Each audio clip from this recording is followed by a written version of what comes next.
हमें बता रहे हैं कि तुम की ऐसी स्थिति हो जाएगी एक दिन, बंदी छोड़ दयाल जी तुम तक हमारी दौड़े, जैसे काग जहाज कहा अब तक न दूजी ठोरे।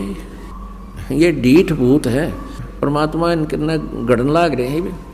और यहाँ हम कोई जंतर मंतर नहीं करते, केवल परमात्मा की यथार्थ भक्ति बताते हैं, जिससे ये जो इस तरह के जो तीन ताप हैं आप पर नष्ट हो जाते हैं।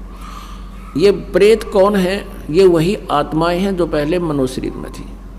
जो निकम्मी आत्मा है वो पिटते जा छिटते जा, कुछ दिन ऐसे ही दुख सुख पाकर जाना तो उनको पड़ेगा। और जो बुद्धिमान अच्छी आत्माएं प्रेत योनि प्राप्त हैं वो तुरंत खिसक जाते हैं कि भगवान के दरबार में गंध फैलाना ठीक नहीं। और जो निकम्मी आत्मा है उनका स्वभाव ही निकम्मा होता है, वो चाहे भूत बनो चाहे गधा बनो, उसने बकवाद करने से मतलब उसे वो फिर पिट का ही मान्या करें। तो परमात्मा कहते हैं लातों के भूत बातों से नहीं मानते, ये भी न समारन लाग रहे भगवान। तो ऐसे अब ये भूत क्यों बने? अब जैसा कि हम उदाहरण सुना करती लोक वेद सुनाते थे, मतलब श्राद्ध निकालने चाहिए गुरु जी कहते हैं। और कहते हैं भगवान श्री राम ने भी अपने पिता के श्राद्ध किए तो उनके सब पूर्वज सामने खड़े दिखाई दिए पहले वाले। अरे वो भूत तुम न बनवा दिए, वो भूत बने खड़े, फिर वो भूत बने खड़े होंगे कौन से स्वर्ग में दिखे हुए। और कहते हैं उनको फिर सबको तर्पण किया, सबको, फिर वो रोटियाँ खाने वहाँ आए, फिर स्वर्ग में क्या मिल रहा है उन्हें? ये बनावटी बातें बकवाद थी। तो पुण्यात्माओं अब इस भक्ति से ना तो भूत बने और ना पितर बने। और आपके पूर्वज भी जो कहीं यदि प्रेत योनि में होंगे तो सबका छुटकारा ऑटोमेटिकली करवा देगा परमात्मा। तो पुण्यात्माओं अब ये बिचली पीढ़ी चल रही है। परमेश्वर ने इस बिचली पीढ़ी के लिए कहा था 600 वर्ष पहले कि धर्मदास कलयुग में एक बार ऐसा समय आएगा मेरा ज्ञान पूरे विश्व में होगा। जो भक्ति करेगा वो मेरी ही करेगा, और नहीं भक्ति नहीं करेगा तो वो नास्तिक होगा ही होगा, वो बाढ़ में जाओ, उसका तो कहना है क्या। पूरे विश्व में एक बार सतयुग जैसी स्थिति होगी। पुण्यात्मा आज जो आग लाग रही है, कितनी गंदी मेंटलिटी होगी हर प्राणी की। एक माया के अतिरिक्त कुछ भी दिखाई नहीं देता। माया हो जाती है तो गुट्टी लाना, कलवा में बकवाद करना, और इस तरह सारा दिन पागल कुत्ते की तरह इस माया के लिए भटकते रहते हैं। फिर आपको ऐसा ज्ञान हो जाएगा, आप रिश्वत नहीं ले सकते, आप चोरी नहीं कर सकते, आप मिलावट नहीं कर सकते, आपको विष दिखाई देगा। जैसे किरका जहर का रंग होरी हो, कहो कौन तिस खावे राम रंग होरी हो। जैसे छोटा बालक होता है ना, और कोई किसी बोतल में कोई जहरीली पदार्थ रखा हो तो वो उसको उठाकर मुंह को लाकर पी जाता है और मृत्यु को प्राप्त हो जाता है। वो अबोध बालक सर्प को पकड़ लेता है और सर्प उसको डस देता है, उसकी मृत्यु हो जाती है। अबोध बालक एक बिजली के तार टूटकर नीचे गिरे हुए हों, उनमें ज्वाइंट हो, सपारक कर रहे हों, या उसकी हाथ की रेंज में हो और वो सपारक कर रहे हों, उसको आतिशबाजी जानकर वो अबोध बालक पकड़ लेता है और मौत को प्राप्त हो जाता है। और जब वो बच्चा जवान हो जाता है, समझदार हो जाता है, उसको ये पता लग जाता है कि ये सर्प कितना भयंकर जानवर है, बिजली कितनी डेंजरस है और विष कितना खतरनाक है, तो वो उस पता लग जाना इस बोतल में विष है, वो हाथ भी नहीं लगाता, औरों को भी कहता है इसको छेड़ना नहीं, ये विष है। और ऐसे ही कि बिजली का तार टूटा गिरा हुआ, आप भी दूर भागेगा कि इसमें करंट है, दूर हो जाओ, दूर हो जाओ। ठीक इसी प्रकार सर्प को देख कर भी वो दूर भाग लेता है और औरों को भी आगाह करता है कि वो सर्प जा रहा है, वो डस लेगा, मृत्यु हो जाती है।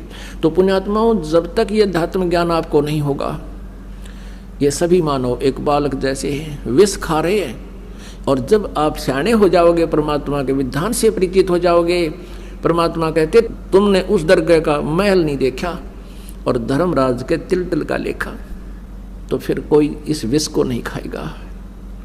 घना तो दूर की बात है। कहते जैसे किरका जहर का रंग होरी हो, कहो कौन तिस खावे राम रंग होरी हो।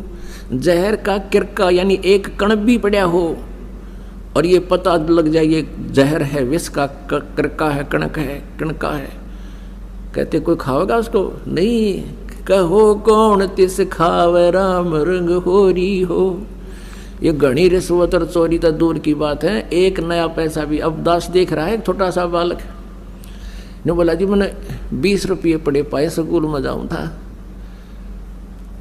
और यहाँ लेकर आया, अपनी माँ को दिया। माँ बोली बेटा पैसे हम नहीं रखेंगे, उसको दान करते, जिस भगवान के गिरे होंगे वो पुण्य में लग जाएंगे।